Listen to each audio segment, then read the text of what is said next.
Welcome everyone to episode number 28 of the Let's Discuss Gaming podcast. I am your host, Triple J.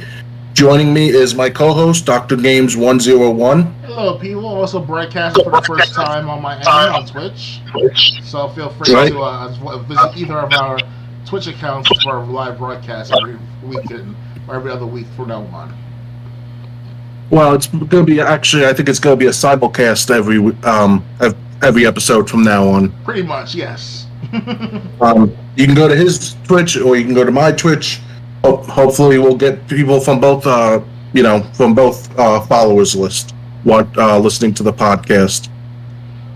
The first thing I want to bring up, it's the first subject I had on the list. Did you hear about WWF No Mercy having a planned sequel on the Nintendo 64? No way. What are you talking about? Okay, you did not know about this. You're telling me that after 15 years, 20 years later... No. Let me back up. When WWF Warzone came out, it came out on N64 and PlayStation. That's correct. When Attitude came out, same thing, and then like a year later it was added to the Dreamcast. Okay. Then WrestleMania 2000 came out on N64, SmackDown came out on PlayStation. Okay. WWF No Mercy came out on N64, SmackDown 2 Know Your Role came out on PlayStation. There was going to be a third N64 exclusive that was going to come out around 2001. Oh, yeah, you've told me that plenty of times. Mm-hmm. So what's so different right now? Well, it's just a lot of information has come out now about it. After all these years, took that long? Wow. Yeah. The magic of the internet. It was going to be WWF Backlash. The cover had Triple H on the cover with the Backlash spikes behind him. And a lot of people are claiming that it was going to have the Invasion storyline. I see. Wow. Yeah, because keep in mind, the No Mercy games, WrestleMania 2000 came out in October of 99. No Mercy came out in November of 2000. So 1 year later, it would have been October, November, December of 2001. Okay. Unfortunately, the Backlash was never completed. It was like at 30% completion, and then the game was scrapped. Well, they waited until the last year of the life cycle of the game console to be made, so... Right. Well, I mean, without WrestleMania 2000 and its 64 and No Mercy to build the groundwork. But some people have actually made a mod of what they expected Invasion to be. So basically, this could have been the Invasion game that we all wanted as when we were in high school that we never got. You know, SmackDown 3, Just Bring It, didn't have that many wrestlers that were, it was missing Rob Van Dam, Diamond Dallas Page, Booker T. SmackDown 4, Shut Your Mouth, the Invasion was already over. I see, of course. The first thing that happens in the season mode of SmackDown 4 is the draft. Yes. That started on March of 2002 in actuality.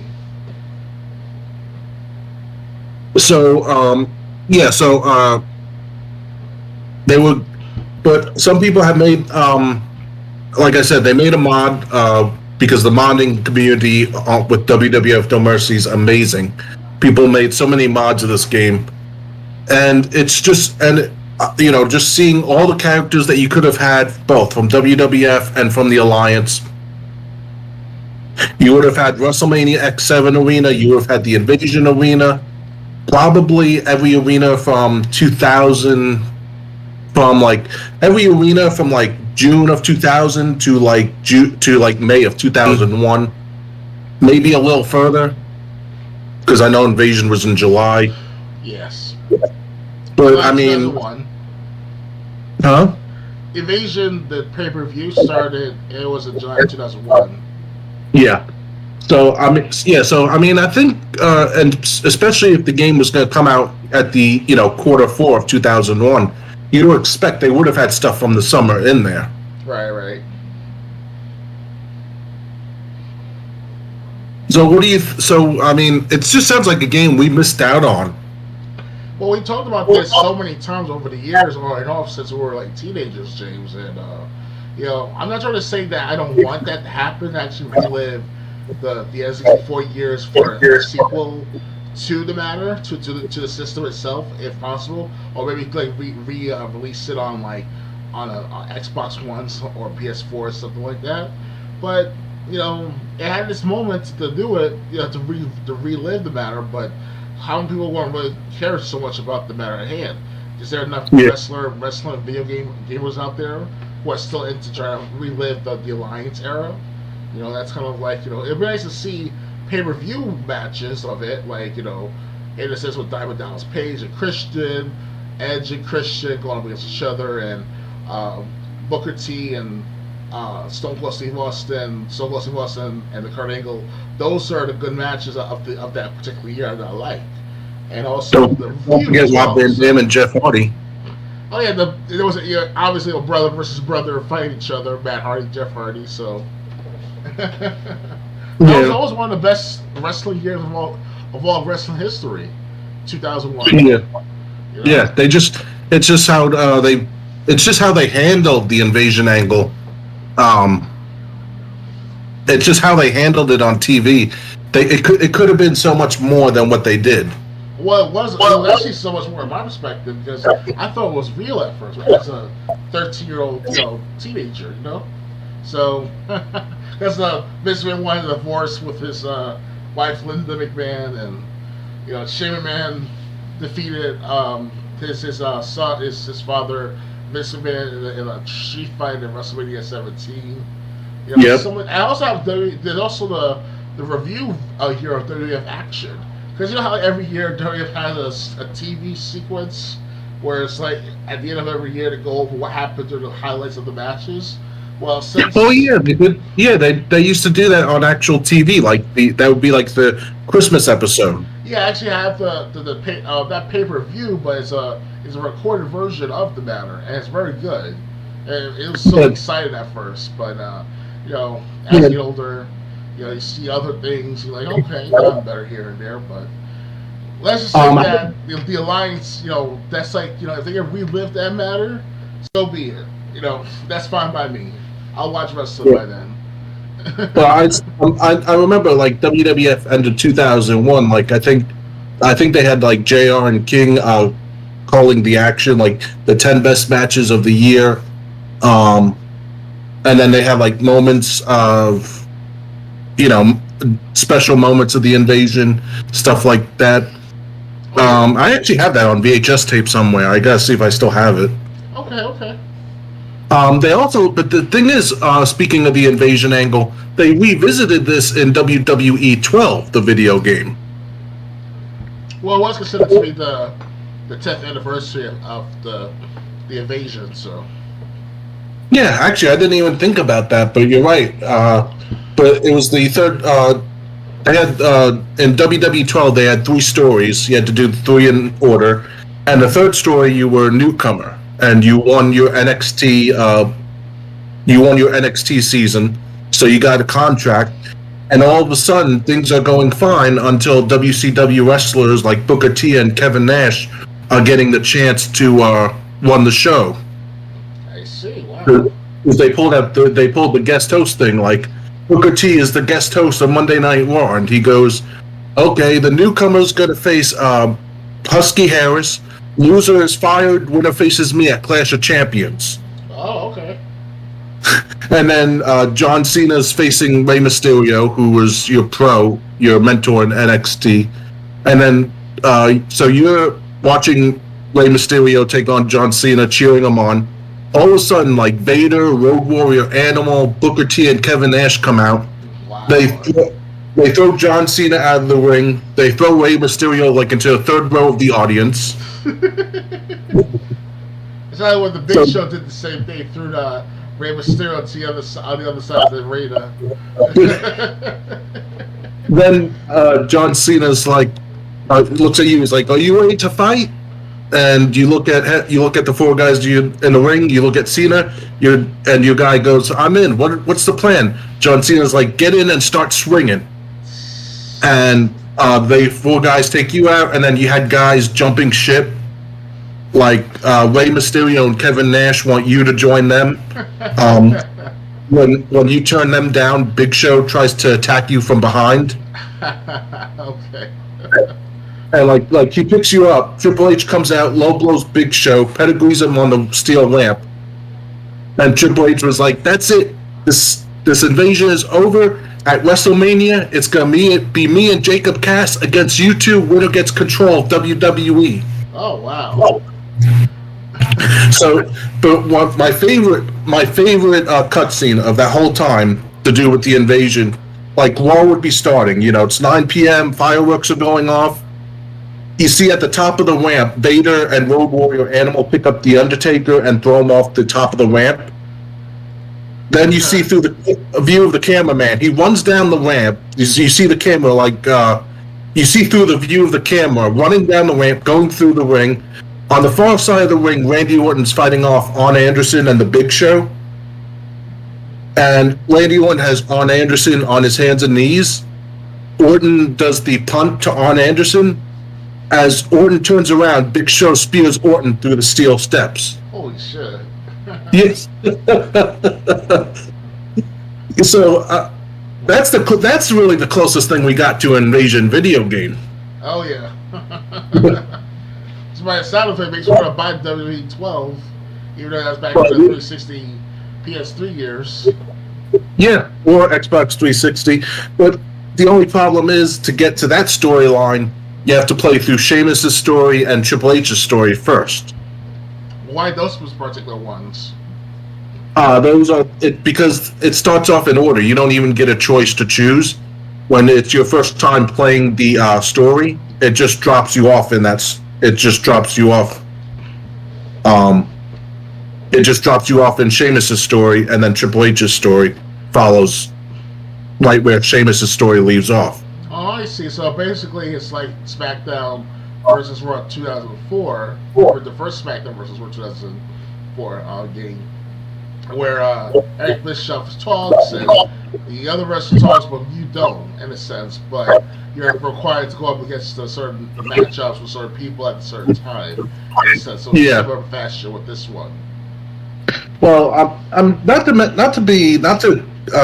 I don't want to make it sound like those stories weren't good, because Sheamus had the story of how he and other United Kingdom wrestlers were banding together to create their own stable.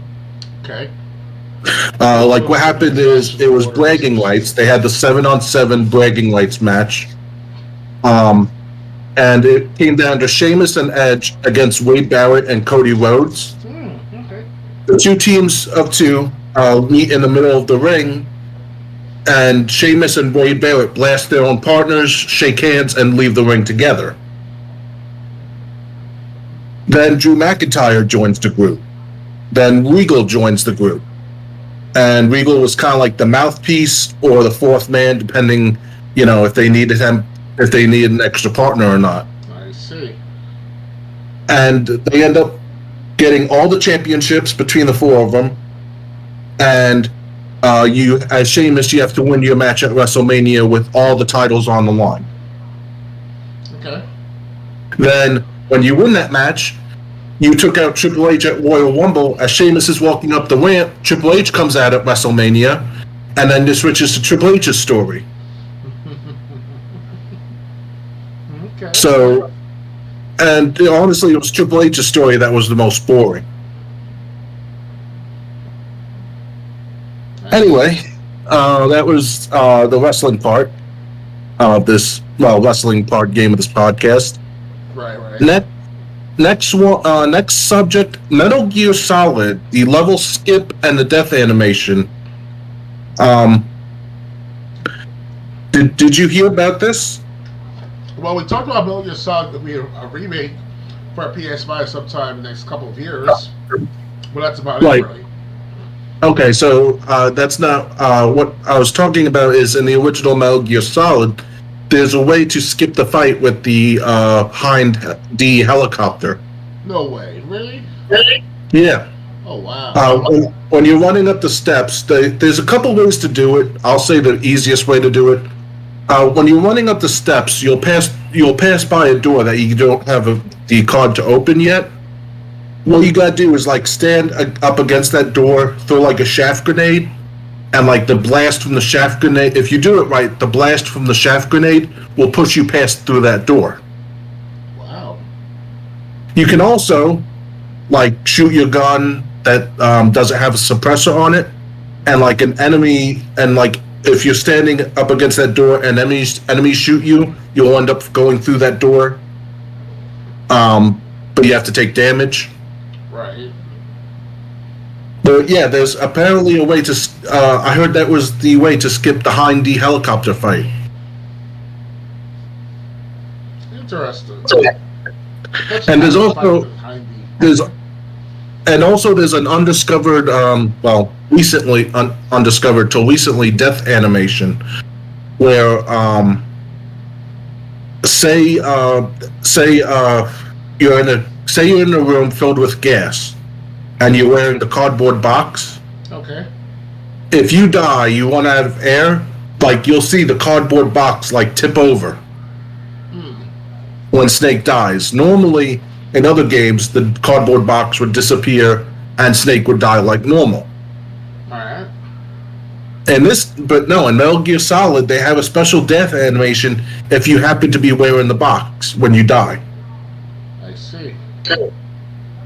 Yeah, so it's amazing that I thought I found all the secrets in Metal Gear Solid.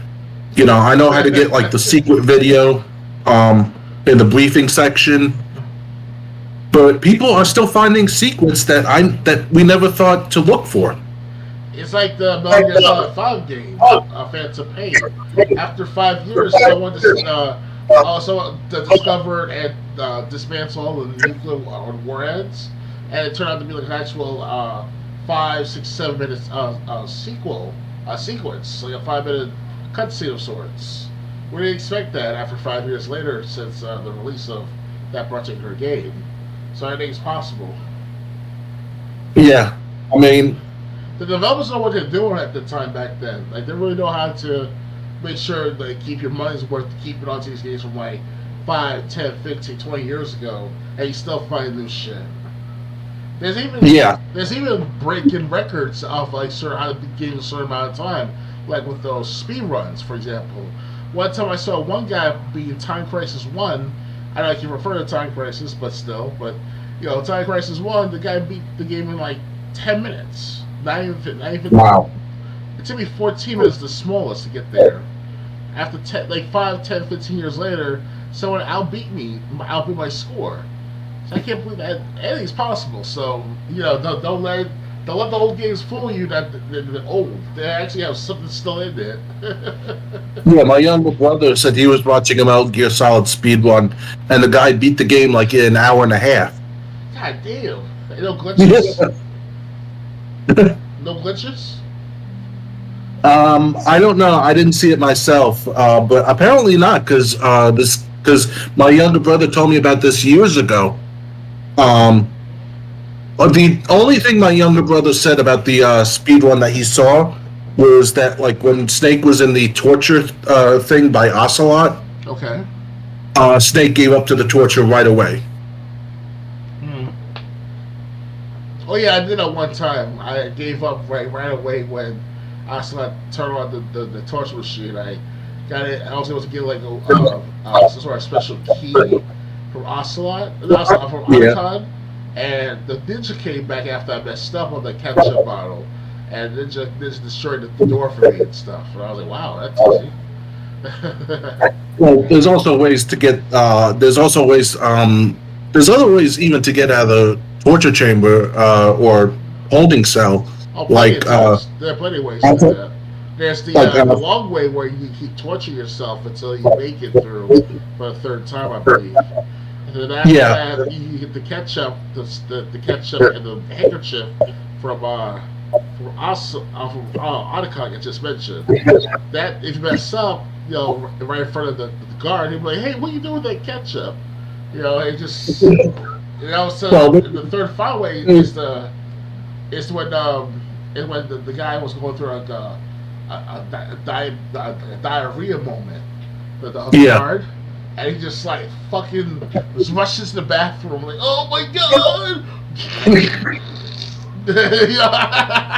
Well, one time I was playing the game, I accidentally ate the ketchup instead of using it to stage Snake's death. Okay. So, as you said, Johnny went to the bathroom the first time. Otacon gave me the ketchup.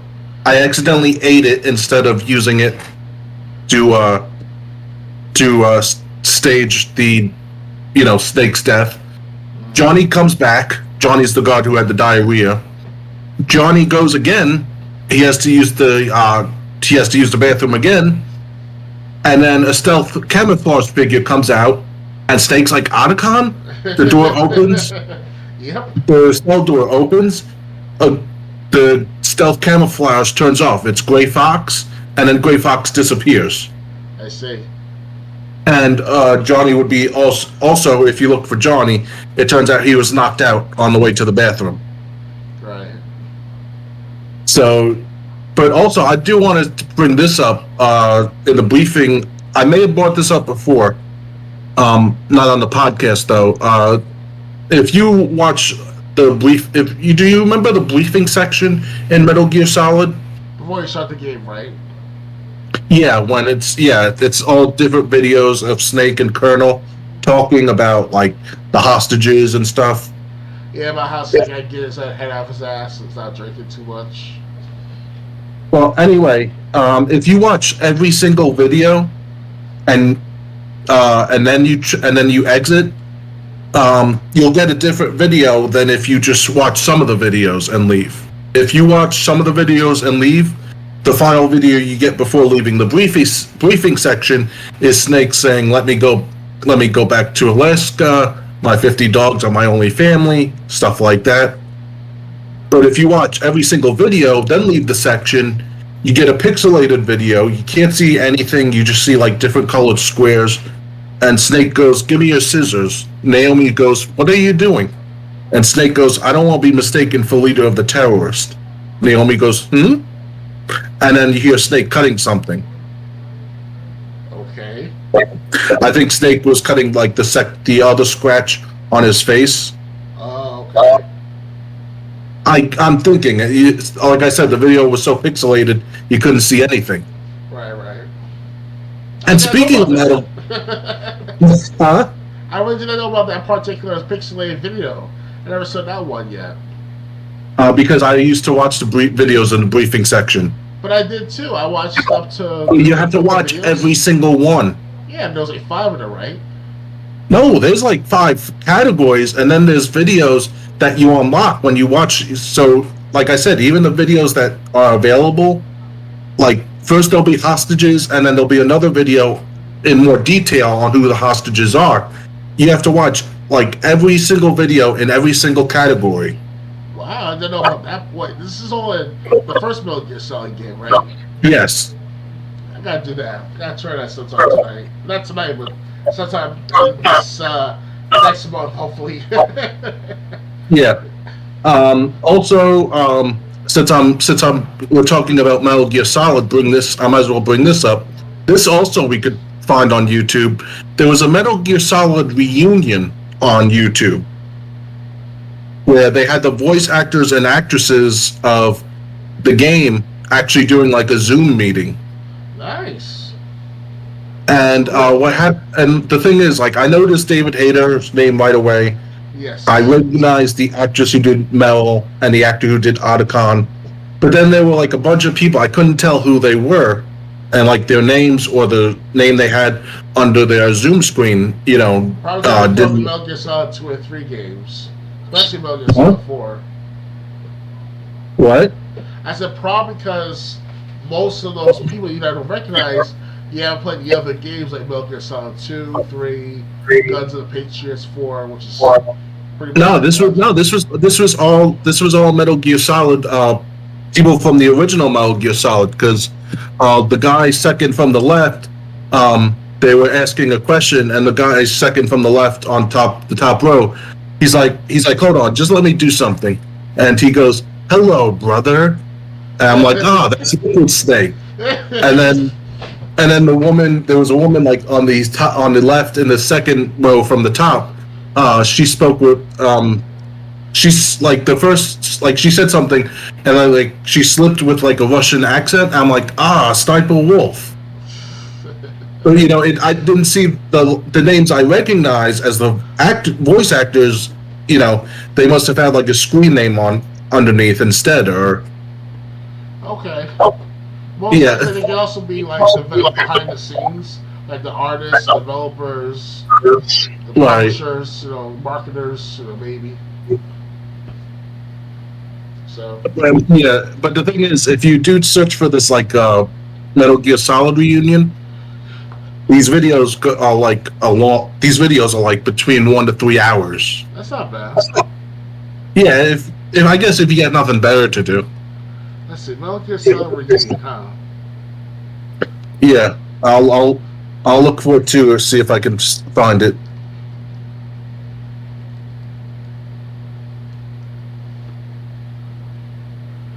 Halo 2021. Oh, it was 6 months ago.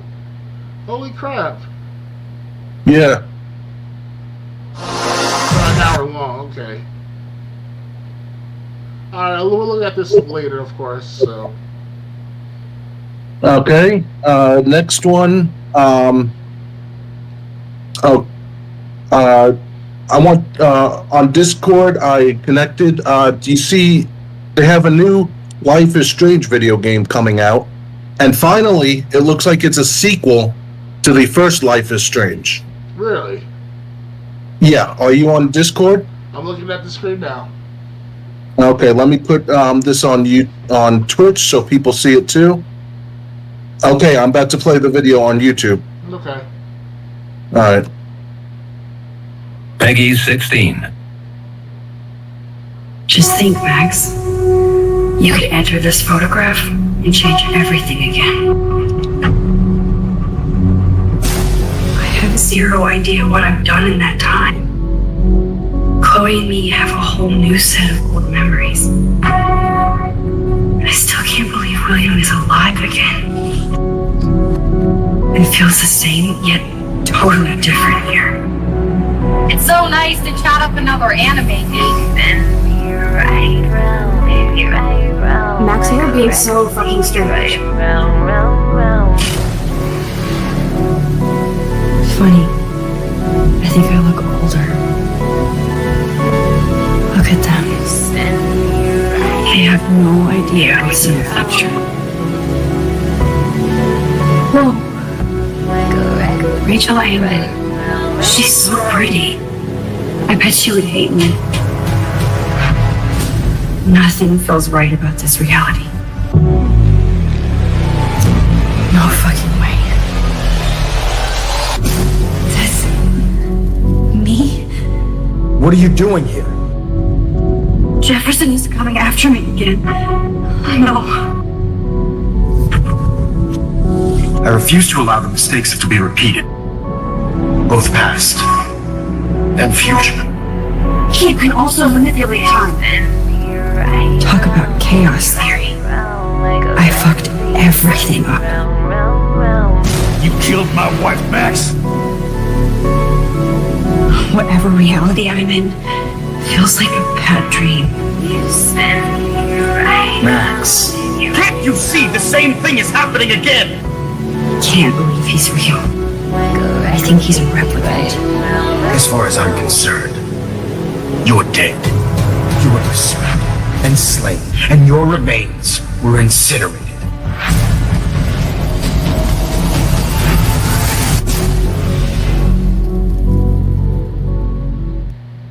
David, we come out here for the winter to be with you, and it's like you're not even here with us. I'm sorry. So, what did you think of that? Okay, so it's also a game coming up next year. Life is Strange sequel. Huh?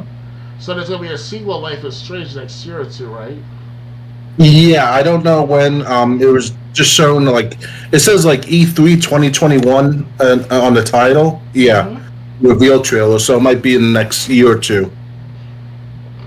Well, that's strange because, like I said, Life is Strange. but I'm serious though. Yeah, but the thing is, they're gonna to continue the story. They're making. Unfortunately, there were spoilers, but so be it. Jefferson, who was the main villain, well, one of the main villains in the first game, he somehow comes back and can manipulate time just like Max can. Oh wow! So this is like a mid-quel at best. Yeah, it's basically like a split. Life is Strange already had a split timeline, but this is basically like another split in the timeline. You know. So it's like a Resident Evil 2, but the sequel to it is Resident Evil 3 as a mid-quel, so it's like that of like this matter in a sense. Because if we were back in Resident Evil 2 and 3, it took place at the same time with the same just different people. But eventually, you'll realize that it's similar approaches. So. Yeah, but this will happen like right after Life is Strange. Apparently, sometime after the first Life is Strange. But the thing is, you know, just like you see, Max's father, not Max's father, Chloe's stepfather, you killed my wife because if you chose to save Chloe, I'm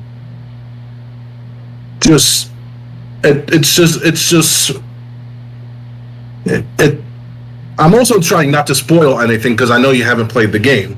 Well, I played Life is Strange up to like a past 45 minutes now in that game. All right, so yeah, so basically it's gonna be really interesting. I just I can't wait till this game is released. And the good thing is with games this size, we might not have to wait 2-3 years for this game. We might get this 6 months, a year down the road. Okay. I don't know when this Return to Arcadia Bay is coming out, but I guarantee you, I'm gonna be, if I can get it on release day, I'm definitely getting it. Unless it's a game that's gonna be released like in episodes form. If it comes out one episode at a time, then I'll wait till the final episode's released. But I'm definitely hyped for Return to Arcadia Bay. I always wanted to see a sequel. And now it looks like we're going to get that sequel. Okay. As you can tell, I'm not a big fan of Life is Strange. So far, I haven't even played the first one fully, and let alone the Life is Strange 2, Life is Strange After the Storm. So I got a long ways to catch up to where you are. Well, you don't have to play Life is Strange 2. Life is Strange 2 was 2 different characters. Okay. And they don't even have Chloe and Max. Like the closest thing to Chloe and Max being in Life is Strange 2 is you find a picture of them two. That's it. Yeah. So Life is Strange and Life is Strange Before the Storm is the only ones I played, and I'll definitely check out Return to Arcadia Bay when it comes out. Okay. Okay. Next topic. What was the first video game that you remember ever beating? Wow. Most likely it could be Donkey Kong Country for the Donkey Kong Country Junior, I think it's called, or Donkey Country Kong, something like that for the Game Boy. Quest? It's for the Game Boy. It's when Super Mario saves Paula from the Donkey Kong, and it's like from various towns in the world. It's like city, desert, airship, ice world, tower.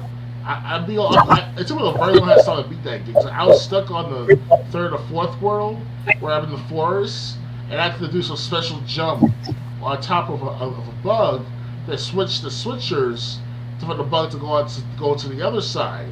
So that took a while to figure that out. I didn't know about that until like 5-7 years after I've been playing that game. So that was back in 1987, 98. And so Okay, up and until that's the first video game you remember beating? something like that. Well, it's hard to say because I never really beat any particular game in that back then, to my knowledge, to my awareness. That is, Right. it was too hard. That's why I said the first video game you remember completing. Something like that first, yes, but it's hard to tell because I did beat Crash Bandicoot 3 a couple of times when I was 12 years old. But the official completion was around when I was like 14 years old because Crash Bandicoot 3 had another set of levels to complete. But you had to beat every single level on the surface world, and there's also on the ground world, the sixth world that comes out, and you have to beat. So to have a certain amount of sapphires, a certain amount of gems to complete these courses in World 6. So it's an iffy moment back then for me. Sorry if I cannot have a exact answer for the matter at hand. That's okay. My answer, I narrowed it. Thinking about this, I narrowed it down to two. Double Dragon 2: The Revenge on Nintendo. I really don't count because I beat the game on the easy level, but on the easy level, you only play the first 3 levels. Okay. Double Dragon 2, I think, has like 9 levels altogether. Alright. So the first video game I actually beat, that I remember beating, was Super Mario World on Super Nintendo. Okay. I actually beat Bowser before I actually found like all the levels. My older brother's Chocolate World and Super Mario World. No. That was easy to find. There was some way to get to Bowser's the back door of Bowser's castle. A back door. Yeah, if you saw Bowser's castle, you saw there was a path leading to a back door that you had to beat levels to get to. Okay. I beat the castle by going through the front door, and I knew which rooms were the easiest to complete because you had to complete 2 rooms, and then you could get to Bowser's room. But there was a back door where if you went through that back door, it picked the easiest. It picked the easiest room for you. I think you only had to do 1 room, and then you would get to Bowser's door with the big red door. But the thing is, whether you went through the front or back door, you still had to beat Bowser. Okay. Once you beat Bowser, the game was over. And I remember my brother's best friend at the time, he somehow knew how to get to the back door. Oh, wow. Yeah. I couldn't figure it out staring at that overworld, but my brother's best friend at the time, he was great at video games. I see. So my answer is Super Mario World. That's the first game I remember completing. I can think of another event or another memory that I had in mind. It's called Super Mario Land for the Game Boy. I beat that game in less than 30 minutes, if not 25 minutes. So Okay. yeah, I was getting good at that game after a while. And Tetris, it took a while to get up to level 11 with 60,000 points. That took about 30 minutes to get up to that point. So I was still on the bus commuting to and from work and such after my furniture job. So I was so exhausted. I was mentally apt. I was mentally amped up. So I was like, let me play this Tetris game and look at me with 60,000 plus points at level 11. I never got that sense. I didn't even understand how to play Tetris as a kid. Really? It was that bad? It was that complex for you? Yeah, I just didn't understand it, but now I love playing Tetris. Okay. Which one do you have for which system? I used to have it for Nintendo. I don't have it anymore, but now I can play Tetris online. Nice. So, next topic. We only got a few more, so this might be a short podcast. There's been something going around on the Nintendo eShop where the same game is being released twice under different names. Really? What happened is I don't remember the game, but I think one of the copies was called Metal Commando. I forgot what the copied game was called. But the thing is, like, other than like the HUD showing like your character's life, the first level was like exactly the same enemies, same background, and it's just like, how is the Nintendo eShop selling the same game twice? So either try to make money or to have a graphical glitch of sorts. I think, I know the Nintendo eShop is going to stop accepting games in April of next year. Okay. But they still got to crack down on, make sure they're not accepting duplicates of the same game. Until let's hope it's an error more than an actual profiting scam of sorts. Yeah, I don't think it's that. It just sounds weird because like one game costs so much more than the other game, so it's not even like they were at the same price, and it's just like, well, the first level is exactly the same except for the HUD menu that shows your character's life and everything. Right. And it's like, why is one game with a title $3 more than the other game with a different title but the same gameplay? Yeah, it just doesn't make sense. It can happen every now and then where there's a certain like glitch in the system, and they can then fix it in time just yet. Or it could be the fact that, like what Amazon does. Here's what I found out with Amazon as one example. Anytime when you buy something from Amazon at a good price, after you purchase that at a good price, it changes prices to a more expensive price. So it can happen something of that matter like that too, where people bought more so many times that they increase the prices of the matter and change the price, but the format's still the same. So, or the same product, I should say. So. Oh, yeah. I mean, that's not unheard of, but it's just like, say I had it's just, I don't even know how to make an example. It's like say I had a Donkey Kong Land for Game Boy, and then I had another game called Ape Land, which was the same, which had the same exact levels, but I'm charging $3 more for Ape Land than Donkey Kong Land. Oh, okay. I mean, game update, prices getting updated. That happens all the time. That's what I do most Sundays. But it's just weird when the game, one game is just like the other game, but there's a price discrepancy. Mm-hmm. You want to make fun of Soldier Boy? Yeah, why not? I saw his video clip. He's like, "Yo, son, I'm gonna sell Atari. I own Atari, bitches." Whatever he said. Yeah, well, that's what he thinks. It's nice to own Atari, but you have to own it first before saying you own it. Yeah, that's the point. He's got to own it, and he doesn't. Apparently, Soldier Boy. You might remember him if you listened to rap like 10, 15 years ago. Kiss you through this phone, see you later on. Anyway, he thought that he had purchased Atari. Atari came out later and said that Soldier Boy had not purchased them. Mm-hmm. So Soldier Boy, who thinks he's such a savvy businessman, even showed the contract that he purchased. What happened is people zoomed in on that contract, and Soldier Boy bought Atari cryptocurrency. Mm-hmm. The contract sold him cryptocurrency made by Atari, and Soldier Boy thought he was purchasing Atari, the company.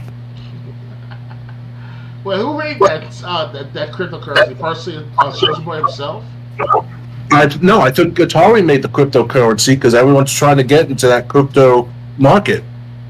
Oh yeah, okay. So Atari created their own cryptocurrency. You try to say? Yeah, Soldier Boy bought a big share of that crypto when he thought he was purchasing the company Atari itself. It doesn't work like that. You own shares of sorts. Yeah. So he owns shares of Atari's cryptocurrency.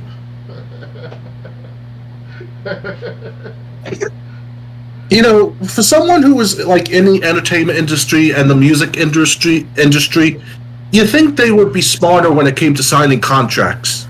No, most of the time, these rappers and other musicians, top tier musicians, they're not into all that mumbo jumbo lawyer talk of contracting and stuff. They just would make the music and that's it. Okay, but you still have to. But like when you sign a contract with a record label, even if you don't understand the contract, you would get someone that does understand the contract. They're lawyers, yes, that's it. But the lawyers can screw up too. So who's yeah, but I mean, after a while, right? But I mean, Soulja Boy didn't even think to consult a lawyer, saying, "Hey, I'm about to buy Atari. Can you look at this contract, make sure there's not something I missed?" I'm sure he. Well, let's face it. It's common sense what Soulja Boy should have never done is to assume he bought Atari from Atari shares. It doesn't work like that. Yeah. But other than that, you know, if I recall correctly, Soulja Boy should already have a decent lawyer on his side. He should have by now. Even though he hasn't made major songs for the past 10 years, you know, back in the day, he had so much money pumping into his name. It's not even a joke. You know, he burned his money one time. We did it one time with cigarette smoke or some shit like that. Yeah. So I mean, you would think that's the point I was making. You would think someone who's been through this before, he would have had a lawyer on retainer or a lawyer that he trusted to look over the contract before he signed it. And it's not the first time he does something like this, where he thinks he owns something. I mean, Nintendo sued the crap out of him, telling him to stop selling his Soulja Boy console. A couple years back. That debacle like 2 years ago. Fucking crazy. It's kind of funny. I mean, Soulja Boy is starting to become the new punchline of entertainment figures trying to get into video games. I mean, I don't know if you remember this. Lindsay Lohan, I think, was trying to sue Rockstar for her because she claimed her likeness appeared in Grand Theft Auto 5 without her permission. Oh, okay. Because it showed a blonde woman with a nice body going to the beach. Oh yeah, I think I heard about it. Lindsay Lohan saying that GTA 5 copied her looks during that photo screen. I was like, we love you, Lindsay Lohan, but not like that, bro, my lady. Even I remember this is back when Alpha Omega Sin was talking about gaming stories, and he even commented on it, and it's just like, yeah, your movie career sucks, so now you're just trying to grasp at straws. And anyway, this is going to be a short podcast. We haven't even gone an hour. I'm already up to the last subject. Not bad.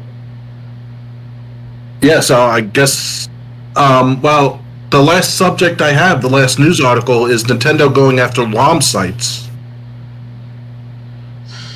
That's like preventing the Hoover Dam to be destroyed by an earthquake. What is? The Hoover Dam. Yeah. I'm just saying the fact that all that water that's contained right there, Nintendo's trying to contain all that water during an earthquake, and then it's like the movie San Andreas, or the Andreas Fault with Dwayne "The Rock" Johnson I saw earlier today. I saw some of it, the first 30, 40 minutes of it. It was pretty good. Good special effects and all. And basically all this water is just dumping further down the hill. You know what I'm saying? Because I want to stop that. And it's like, you're not going to stop all that stream. No,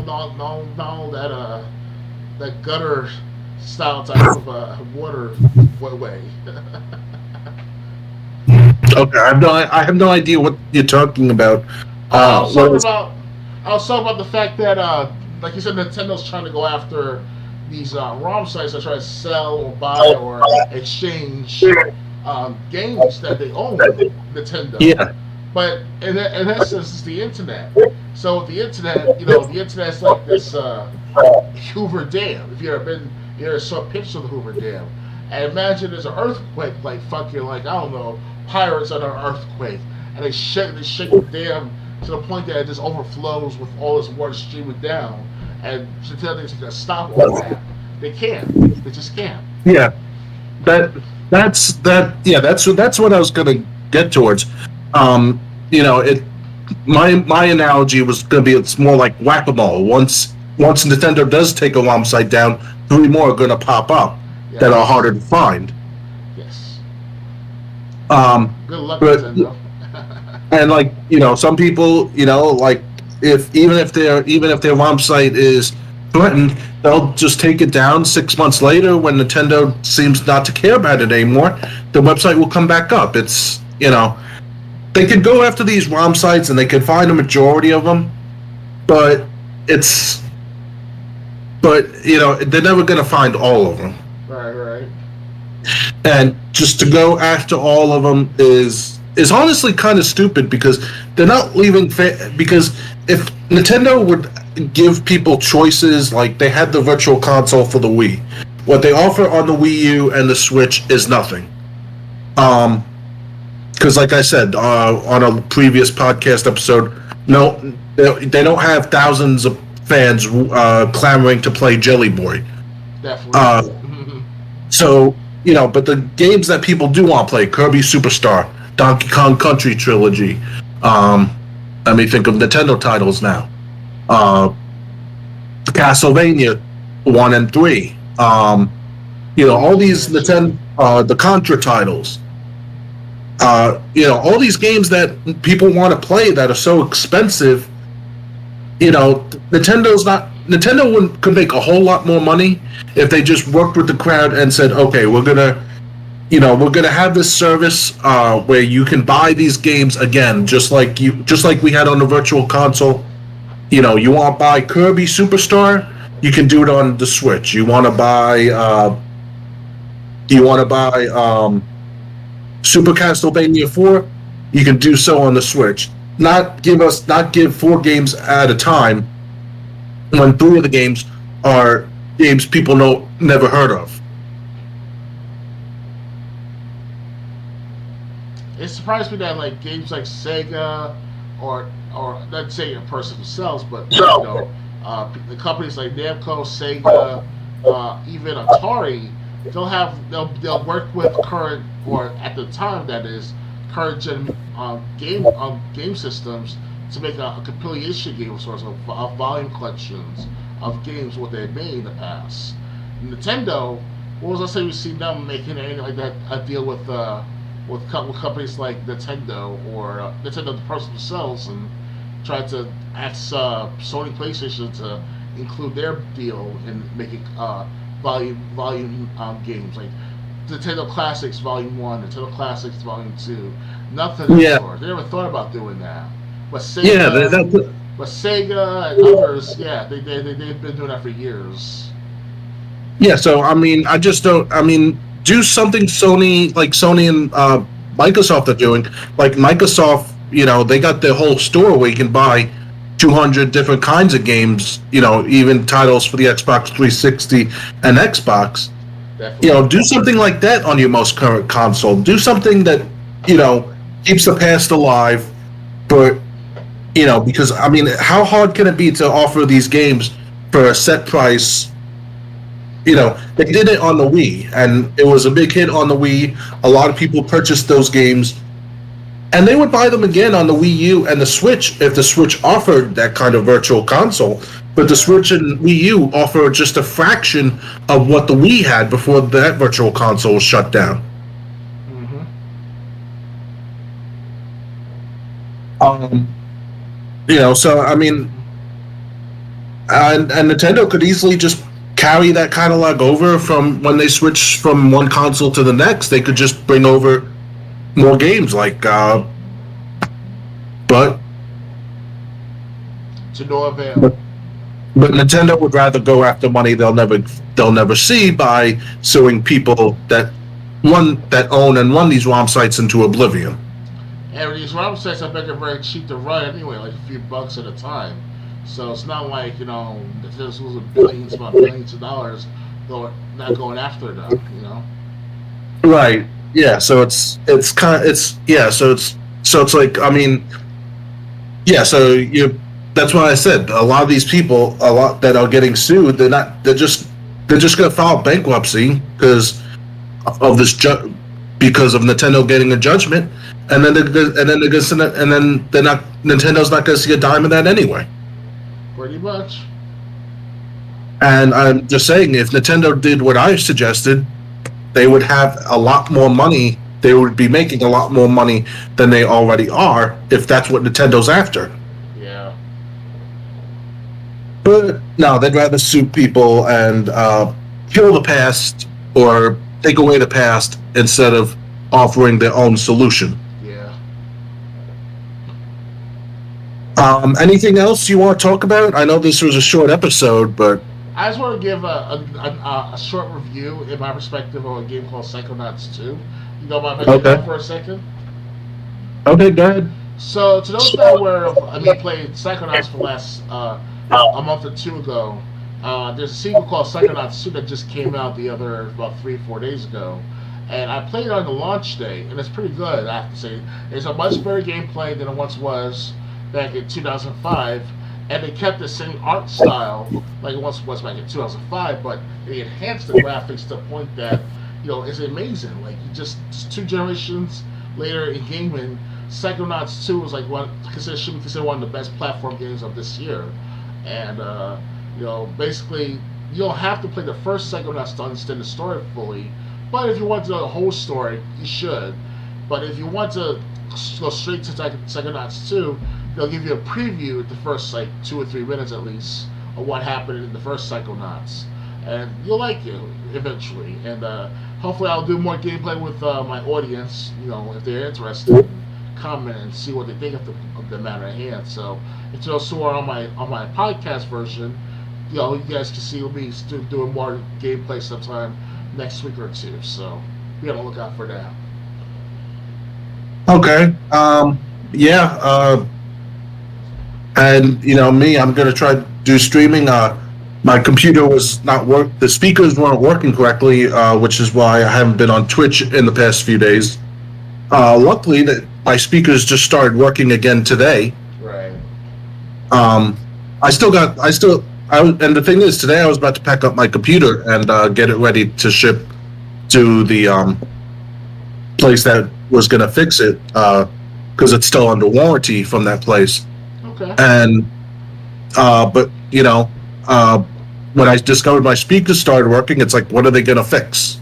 Right. But I still have the form and I still have the shipping label just in case something should happen a week from now or a month from now. Okay, then.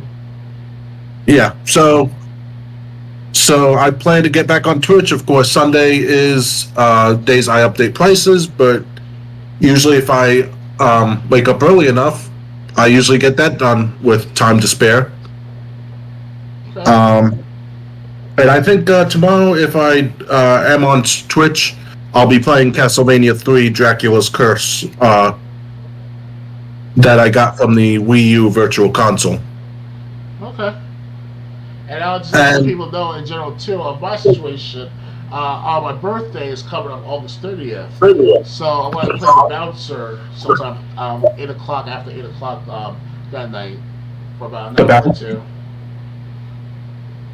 Did you say the Bouncer? Yeah, it's an old game for the PS2 I bought many months ago. Yeah, I played that game I think once. Oh, It was good. It's a good game, I heard. So, I'm willing to play it. So, I see the commercials of it when we were kids. I think one time I said to you, "Hey, James, look at this commercial," and it was the Bouncer and shit. Huh. I don't remember that. Let me see if I can bring up that commercial. I know that was back in 2001, 2002 came out, but yeah. All right, just let me see if I can bring up that commercial before we go. The Bouncer PS2 commercial. night we discovered our destiny. Okay. What was that about? I don't know. It's apparent. It's not what apparent. I'm putting it on Discord and Twitch so people can see what I'm looking at. I don't see the screen anymore, so. I just connected again on Discord. Do you see it? Nope. Huh.